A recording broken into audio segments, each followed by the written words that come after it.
Muy buenas noches, bienvenidos a Primer Círculo.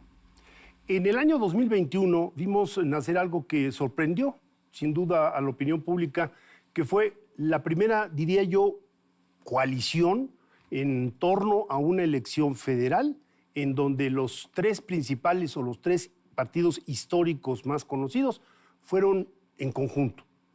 PRI, PAN y PRD se presentaron y obtuvieron bastante buenos resultados en esa elección. Y a partir de ahí se empezó a hablar de la posibilidad de que en el año 24 hubiera una posición conjunta de estos partidos. Y aquí nos tiene usted en agosto del año 23 con una coalición en ciernes que ya tiene 4 aspirantes formales a coordinar el movimiento, porque todavía no es a la presidencia, ficción en la que todos andamos. Y estos 4 aspirantes han tenido ya un primer debate, pasaron por un primer ejercicio de evaluación novedoso y bueno, pues si uno hace el balance, tenemos que decir que hay muchas novedades. Enrique Lamadrid, buenas noches. ¿Qué nos puedes decir? Buenas noches, Carlos, buenas noches. Pues que yo coincido contigo. Recuerdo que desde el 20, finales del 20, muchos empezamos a analizar si podían los partidos políticos competir solos o no. La reflexión fue que no, que teníamos que ir juntos, que era la única manera de ser competitivos. Así ocurrió en el 21, como dices, hubo muy buenos resultados. Y ahora, ¿dónde estamos? En este Frente Amplio por México, que estamos en un proceso donde 4 pasamos las 150,000 firmas que eran requeridas y estamos ahora también en otro proceso de depuración de 4 a 3. ¿Cómo se va a hacer? Pues en teoría, la teoría que yo he escuchado es que tienes también encuestas que se están haciendo en domicilio y en vivienda, pero existe un escenario interesante. Imagínate que pudiera ser que en la encuesta, hay una persona que pudiera ir encabezando sin duda en las encuestas ahorita, pero imagínate que no hubiera una diferencia significativa, relevante entre el 2, 3 y el 4, ¿no? Y bueno, pues la estadística, si la estadística fuera que no puedes distinguir, pues no puedes distinguir. Pues sí. Entonces, yo siempre pienso así nomás en voz alta y como pues nunca dejaré de decir lo que pienso e idealmente pensar lo que digo, es que creo que aquí el proceso nos falló el pensar. Oye, si hubieran pasado 8 o 7, pues sí era bueno reducirlo a 3. Pero si pasan 4, ¿no se puede tener un debate de 4? Me parece que, bueno, estamos en esa etapa. Después de pero esas son las reglas. Pero esas son las reglas. Sí, pero la estadística también cuenta, ¿eh? Si a la mera si no hubiera evidencia, pues no hay evidencia, ¿no? Y el famoso margen de error. El famoso margen de error, que recuerdo que incluso en una de las elecciones presidenciales, en ese entonces Luis Carlos Ugalde dijo, hoy no puedo dar resultados porque todos los resultados caen en el margen de error. No puedo dar los resultados estadísticos. Estadísticos. Porque ya que hay votación, no hay margen de error. Sí. Y hay que decirlo, en otros países es muy común. A mí me tocó con Guillermo Ortega en la primera ocasión en donde tuvimos que decir el too close to call, ¿no? Que en otros países es muy común.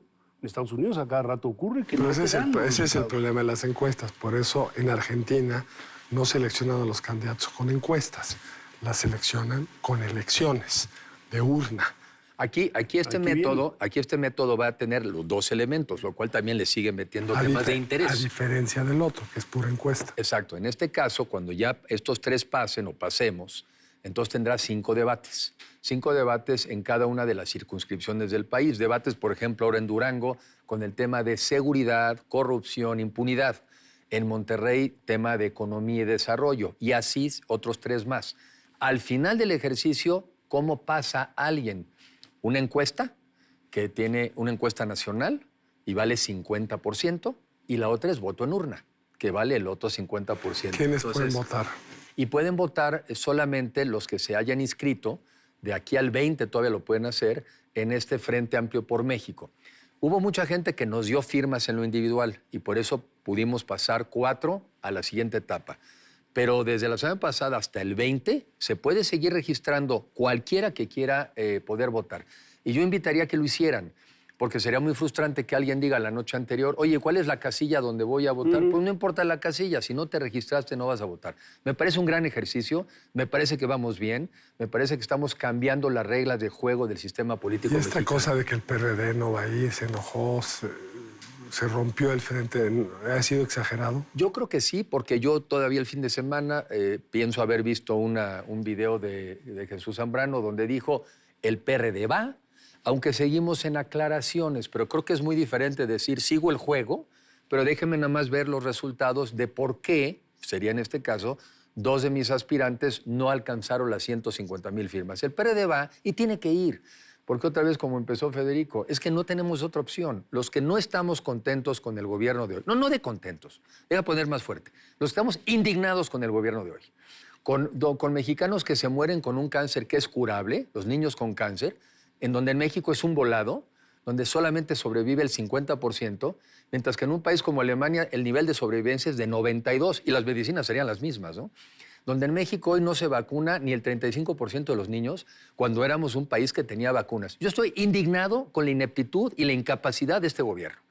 Y francamente indignado que además no les importa. O sea, cosas que para nosotros ya eran normales, ni eso saben hacer bien. ¿Y sabes por qué? 2, no tienen capacidad, pero no tienen voluntad, que es peor. No tienen el menor deseo de hacer las cosas bien. Porque no hay que interpretarlos. Ellos ya dijeron, la gente más pobre vota por Morena, los queremos pobres. La gente con menos preparación vota por Morena, los queremos sin preparación. Pues eso no es a lo que debe de aspirar nadie en México. Debemos de aspirar a gente que viva mejor. Ahora, algo que me llamó la atención, para bien, es que en esta charla, que no debate, de la semana pasada, digamos, cada quien fue presentando una visión de país que en mucho era coincidente. Digamos, tú destacas mucho más lo que puede ser este país, a diferencia de otros candidatos. Y eso, pues yo creo que es una convergencia natural que a lo mejor los partidos políticos nos disfrazaban, ¿no? Tiene que haber una coincidencia. ¿De ahí puede surgir una coalición de gobierno? Yo creo que sí. ¿Tú cómo la sentiste? Que absolutamente. Primero, creo que fuimos respetuosos entre nosotros. Sí. Muchos de nosotros ahí somos amigos, hemos sido colegas y algunos quizá una amistad más reciente. Pero a mí nunca me ha costado trabajo entender este concepto del frente, porque siempre te dicen, oye, ¿cómo? Si están partidos políticos, siempre se han peleado. Espérate. Son personas. Son personas, pero además incluso en muchos temas llevamos años de ir juntos. Sí. ¿O no hubo una reforma al artículo 27 constitucional en donde cuando menos han vivido juntos PRI-PAN? ¿No hubo un restablecimiento de las relaciones de la Iglesia y el Estado donde también ya habíamos ido juntos? ¿No hubo un tratado de libre comercio en donde también fuimos juntos? Quizá había habido alianza legislativa y lo que no había habido es esto que queremos. Ahorita es la crítica de Morena y del presidente. Son la mafia del poder del pasado, son los responsables del desastre. Ay, pero mira, yo sí, francamente, dan penita este gobierno, mucha penita, porque criticaban a los del pasado. Y decían, por ejemplo, que el crecimiento de la economía de los años pasados era mediocre porque solamente crecía el 2%, el 2.5%, ahora crece 0%. Criticaban al sistema educativo en México. 1,5 millones, si no es que más, de jóvenes no están en la matrícula escolar.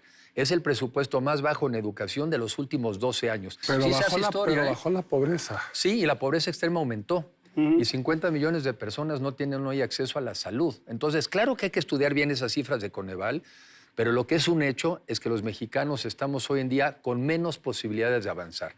Yo que estoy circulando ahora por las carreteras, es indignante ver que te paran en retenes y ya ni se disfrazan de Guardia Nacional. Son verdaderos criminales con tenis, con ametralladora, aquí con pasamontañas, y te preguntan, ¿y usted a dónde va?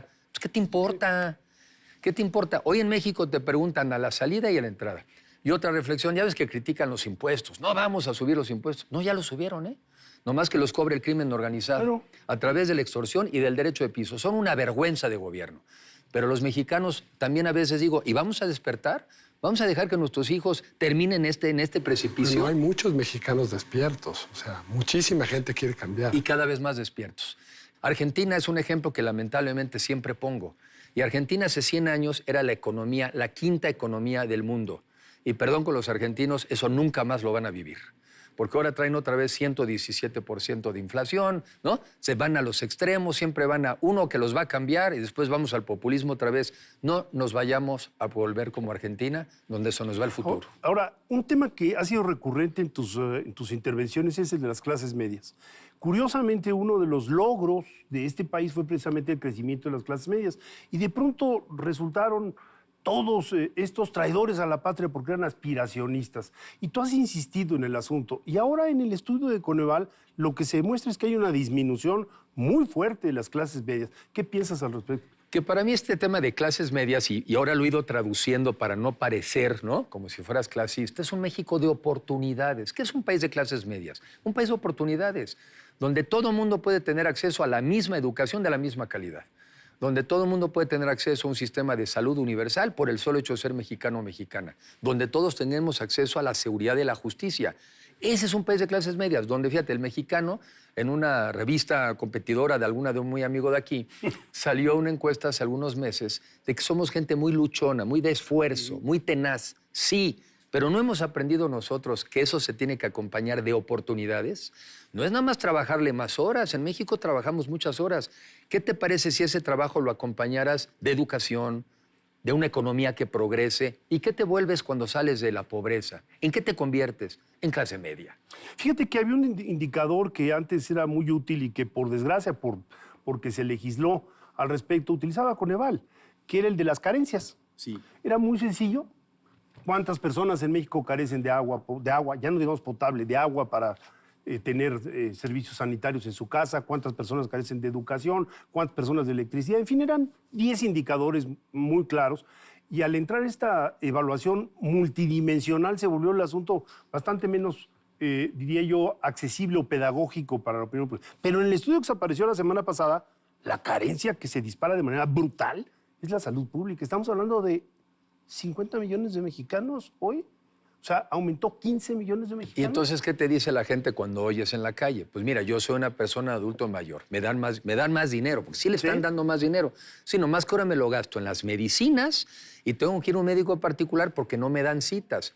Yo no he hecho, y la verdad es que es un efecto, no hemos hecho las restas. Hoy en día los mexicanos solamente hacen las sumas y les llega más dinero al adulto mayor, le llega al joven destruyendo su futuro, le llega, ¿no? Bueno, pero la encuesta de Coneval del INEGI muestra eso, que lo que más subió fue el gasto en salud. Sí, es decir, 40 o 50%. Entonces, tu ingreso disponible después de tus necesidades no creció. Claro. ¿No creció? Más pequeño. Bueno, vienen las cifras muy bien puestas en orden de lo que le cuesta a la familia los gastos catastróficos. Sí. Esta idea de que tienes que ir al hospital y entonces le pides prestado al cuñado, a todo mundo, y el resultado final es que empobreciste a todo un núcleo. Pero tenemos que ir a un corte. Vamos a un corte y seguimos con Enrique de la Madrid aquí en Primer Círculo.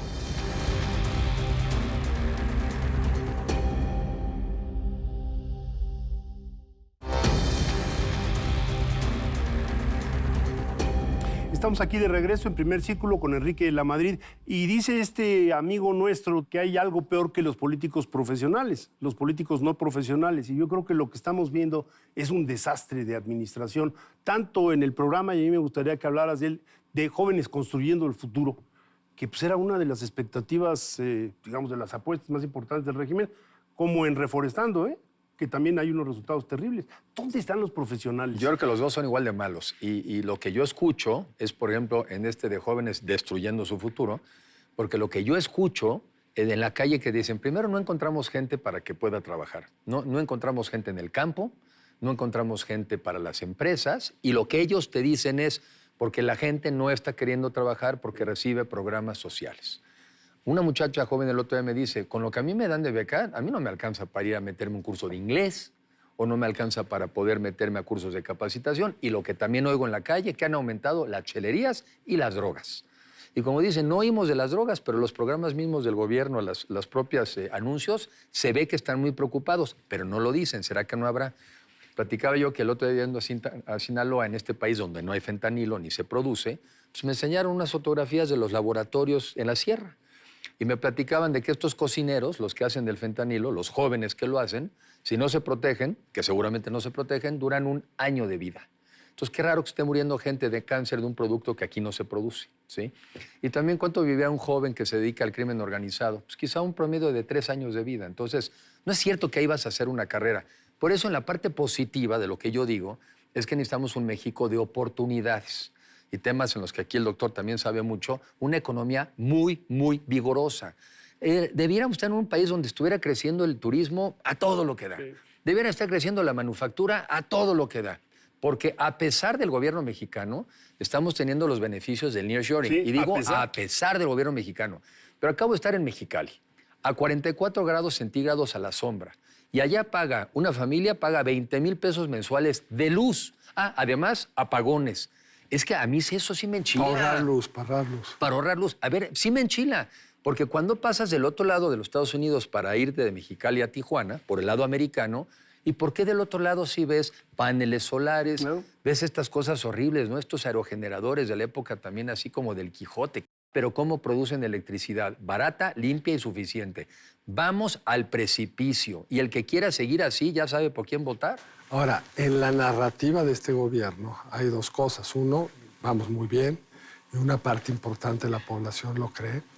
Y la otra es que tú y los que quieren competir contra sus corcholatas, lo que buscan es regresar a un pasado, un mundo de privilegios, y lo que están defendiendo son los privilegios perdidos. Falso de toda falsedad. Primero, ¿cuál es la definición de verdad? La versión de verdad es que haya compatibilidad entre tus ideas y la realidad. La realidad de México es que hay 163,000 homicidios. Pero ha bajado desde que tomó el poder. ¿Ahora te matan tantito menos? No, ya es cifra récord en el mismo periodo, Sí, 163,000. pero lo que dice el gobierno es que todos los otros gobiernos había subido el crimen. Aquí por primera vez lo están logrando bajar. Pero ahí también la explicación es cómo hacen la suma, porque no ponen a los desaparecidos. Entonces aumentan los desaparecidos, disminuyen los homicidios dolosos, pero aumentan los desaparecidos de manera ya es el manejo. brutal. Pero en fin, lo que tú oyes en la calle, porque eso no sé dónde están los datos, pero lo que oyes en la calle es que está la extorsión a la orden del día. Datos.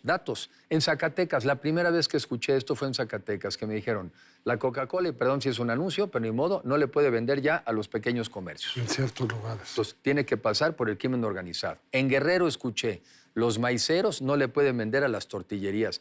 Que nos hagan con tonterías de un plan antiinflacionario, convocando a los supermercados, si la inflación hoy en día es el crimen organizado, ¿sí? O sea, es la que hace que los precios suban de manera desmedida. Pero esto es que quieres defender los privilegios perdidos. Claro que, yo creo que de ninguna manera. Lo que sí necesitas es un país de oportunidades. ¿Quién está peleado? Yo lo que digo es que la verdadera oposición es el gobierno de Morena. Porque mira, se opone a que crezca la economía, se opone a que haya energías renovables, se opone a que la gente prospere y mejore el nivel de vida, se opone a que la gente se eduque, se opone a que nos llevemos entre nosotros. Hay que mandar a Morena en lo suyo. Lo suyo es la oposición, es donde están así en pleno, es lo que les gusta. Y otros tenemos que aprender lo que hicimos mal. ¿Qué fue? Yo creo, a mis juicios, no pudimos atender el problema de 52 millones de mexicanos en la pobreza. 2, ya había un problema de inseguridad que no pudimos atender y hubo casos ofensivos de corrupción. Bueno, eso no hay que repetirlo, pero la gente te dice, yo sí quiero guarderías, estancias infantiles, escuelas de tiempo completo, seguro popular. Y luego critican todo lo del pasado, pero salimos a las calles a defender el INE del pasado. Critican todo lo del pasado, pero salimos a defender la Suprema Corte de Justicia, también es del pasado. Entonces, creo que el mexicano tiene que distinguir. El Banco de México es del pasado. El Banco del Mexicano es del pasado. O el Tratado de Libre Comercio. El Tratado de Libre Comercio. Yo digo que lo único que sirve de este gobierno, así para ponerla clarito, todo lo que sirve de este gobierno, todo viene del pasado. ¿Sí? O sea, nada han hecho construido, nada que funcione bien. Repito, ni los programas sociales. Lo que hacen, tiras un bosque o tiras el cultivo que tenías para que te den una lana para sembrar lo nuevo. Todo lo hacen con las patas, porque nada tiene como intención mejorar el nivel de vida de la gente. Todo tiene como intención generar un cliente. Y nos quieren a todos los mexicanos de siervos. Es más clarito, ya les dicen los siervos de la nación, nos quieren a nosotros todos de siervos. A ver, Enrique, algo que a mí realmente me fastidia, ya lo tocamos al principio de la emisión, es lo de las medicinas. O sea, no es posible, y no había un problema. Yo no digo que no hubiera excesos, que no hubiera concentración en algunos de los grandes empresas que surtían los medicamentos, pero hoy estamos ante la condición de crear una gran farmacia del Estado. Esta fue la última o la más reciente propuesta de la semana pasada. ¿Tú cómo ves esto? No te preocupes, tampoco lo van a poder hacer, porque también su incapacidad lleva a tal extremo que tampoco pueden destruir todo lo que plantean. Sí, o sea, también tiene límites. A mí me parece que en el tema de salud, claro que había, en todos los lugares hay áreas de oportunidad, en todos lados. Oye, de repente es que vendían una aspirina muy cara en un lugar y mucho más barata en otro. Pues arréglalo. Pero este gobierno es de la mentalidad que si tienes una uña infectada, te corta el brazo. Y tú empezabas diciendo, no hay nada peor que, dicen que peor que un político profesional. Solo hay algo peor que un político profesional, uno no profesional. Uno no profesional. Y estamos llenos de personas en donde la lealtad no ha sido al país, ha sido a un personaje. Es una vergüenza. ¿Te sabes los nombres de algún secretario de Estado de hoy? Digo, fuera de 2 o 3. ¿Cómo para qué? No pierdas el tiempo, no te lo aprendas. De todo mundo no hace nada. O sea, no hace nada. Ahora, viendo hacia el futuro, Supongamos que sigue el proceso, supongamos que quedas en los 3, supongamos que al final hay uno que logra, digamos, concitar apoyos tanto internos de los partidos como probablemente de la opinión pública. ¿Tú ves viable y aceptarías entrar a la coalición? Es decir, sentarte junto a alguien, si tú no quedaras en primer lugar, y decir, a ver, ¿en qué puedo ayudar? Claro que sí, porque además la alternativa de la muerte es muy mala. O sea, un país que caiga al precipicio no es opción. Y sería una vergüenza que esta generación de mexicanos lo permitiéramos. La verdad, a mí me daría vergüenza que esta generación fuera tan chiquita que con un tema que, francamente, con respecto a lo que otras generaciones han enfrentado en el mundo, imagínate los franceses enfrentando la invasión alemana, ¿no? Los ingleses defendiéndose en la Segunda Guerra Mundial, los japoneses, y aquí los mexicanos salimos corriendo al primer te asustan, ¿no? Entonces, ¿somos eso? ¿Somos eso? ¿No vamos a saber defender lo que otros han construido y vamos a dejar este México a nuestros hijos? ¿De ese tamañito somos? Yo no. Yo no soy de ese tamañito. Y estoy seguro que ustedes tampoco. Ahora vamos por un gobierno que te pueda atender si vas a un hospital, que te vuelvan a dar una cita, que te vuelvan a dar una medicina, un policía que funcione, un maestro bien capacitado que eduque a tus hijos, una economía que prospere. Y ahora vamos a buscar el mejor equipo posible para formar el mejor gobierno de coalición de la historia de este país, para hacer lo que yo digo, en un mucho mejor México, sí es posible. Eso es lo que está en juego. La indignación hay que llevarla al movimiento. El miedo paralizante hay que llevarlo al miedo que te enfrenta. Ese es el que yo quiero ver. No estos mexicanos que todavía hacen evaluaciones. Fíjate, ¿será el momento, Enrique? ¿Será el momento? Oye, tú podrías tener una gran preparación y sin duda podrías ser un gran presidente, pero tu perfil, ¿qué coños tiene que ver eso con el tema del México, de lo que nos estamos jugando? ¿Qué tiene que ver eso? Entonces, muchas veces los más difíciles son los que tienen más oportunidades de cambiar una realidad. Yo daré mi esfuerzo hasta el final, porque no me voy a dejar a este México de rencorosos, de odiosos. Decía un ejemplo hoy, ¿cómo le llamarías a un padre de familia que en la familia estuviera diciendo, uy, lo que dice tu hermanita de ti cuando te paras? No sabes. Y tú qué malo saliste para la escuela, eres terrible. Eso sería una familia disfuncional. Y hoy en día tenemos a alguien que quiere un México disfuncional. No nos vamos a dejar. Y ahora fíjate que algo que hay que recuperar es, ha habido experiencias muy exitosas en México, incluso en seguridad. Y creo que lo que puede procurar una coalición es precisamente revisar esas experiencias exitosas. Perdón si son PRI, PAN, PRD, no importa. Da igual. Pero en Yucatán hay índices de seguridad, o Morena, sí. Hay índices de seguridad que debemos de conservar y ver qué se hizo bien en Yucatán. Sí. Y es muy claro lo que se hizo bien en Yucatán. O también en Chihuahua, así nos cueste trabajo. Hay cosas que hicieron bien en Coahuila, por poner inseguridad. Sí. Pero hay otras cosas en donde, por ejemplo, podríamos reconocer. Por ejemplo, yo creo que el tren transísmico o la construcción, esta puede tener a lo mejor un futuro. Es la única obra magna del sexenio que yo creo que puede tener. Y por cierto, de la que incluso menos sabemos. Sí, porque pareciera ser que la única que tiene futuro, si es que lo tiene, desde la que menos sabemos. Ahora, obra que ya existía, ¿eh? Ya había un tren de Coatzacoalcos. Sin duda. Bueno, y además hay que expropiarle porque, oiga, jefe, se nos olvidó que necesitábamos unas vías del tren. Chíngale, ¿a quién se las quitamos? Pues quítaselas a Grupo, a Ferromex. Sale, quítenselas, resuelto el problema. Porque pues con este gobierno de la planeación, ¿no? De la visión de futuro. Pero a ver, el mensaje que yo siempre quiero dejar es que un mucho mejor México sí es posible, pero va a depender de nosotros. Nadie va a venir a hacer la tarea. Oye, los gringos no se van a meter los gringos. No, los gringos no se van a meter. Ellos traen sus propias tragedias. Este es un tema que nos toca a nosotros. Los jóvenes nos dicen, es que este México no nos da oportunidades. Pues gánatelas. Pues métete. Jóvenes que votan tampoco. Pues involúcrate. O sea, yo sí les digo, ¿no te gusta la política? Métete a arreglarla. ¿No te gusta este país? ¿Cómo lo ves? Pues involúcrate. Es un país muy curioso porque en Estados Unidos vota más la gente de mayores recursos y mayor educación. En México no, son los que menos votan.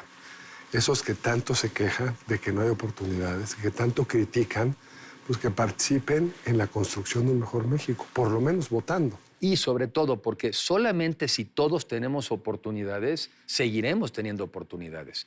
Pero un país sin oportunidades va a ser más violento, va a ser más inseguro, va a ser menos viable para vivir aquí. Un país con este encono es un país donde va a ser muy difícil vivir. Entonces, yo siento que estamos en ese punto de quiebre, de definición de un país y de una generación. Nos decidimos que se puede, caray, por este país próspero, incluyente, sustentable, en democracia y libertad, o nos caemos. Yo no conozco mexicanos que migran a Nicaragua, esos no los he visto. No sé de mexicanos que migren a Venezuela, no los conozco. Todos emigran a un país donde dicen el país de las oportunidades. ¿Y si nos traemos las oportunidades? ¿Y si nos traemos eso que a los mexicanos les funciona? El nearshoring es una oportunidad. Y también lo que ha ocurrido es que en estos últimos años nos hemos cerrado a las experiencias exitosas del mundo. O sea, la energía verde no es una cuestión voluntaria, ya es una realidad. Si queremos que el nearshoring continúe y sea exitoso, necesitamos ir a la energía verde. Y además tenemos un gran potencial en eólica, en solar, etcétera. ¿Qué dirán muchos países por tenerla? ¿Por qué nos negamos a aprender del mundo Por complejos, en estos últimos años? por complejos, así hay que decirlo, por acomplejados, porque no se dan cuenta del enorme y gran país que tenemos, porque no saben hablar al mundo sin ir a hablarles en inglés, ¿sí? Porque ni modo, no tiene nada de malo. En un país donde somos vecinos de los americanos, solamente el 5% de los mexicanos hablan o hablamos inglés. Entonces, en lugar de decir, no hablen inglés, ¿qué hacemos para que hablemos inglés? ¿Qué hacemos para sacar provecho? Yo digo que es como una cena de Navidad. Fuimos a sentarnos, el gobierno se fue a sentar en la mesa de los chiquitos. En la de los chiquitos. Hay que sentarse en la de los grandes. No va ni a la de los chiquitos. No, ¿verdad? No va ni a la fiesta de Navidad, ¿no? Porque es como muy fifí. Bueno, señores, los tengo que interrumpir. Tenemos que cerrar el programa. Enrique, mil gracias por estar aquí. Gracias, Erico. Nos vemos Muchas la gracias. próxima semana aquí en Primer Círculo. Muchas gracias. Nos vemos el lunes entrante aquí en Primer Círculo.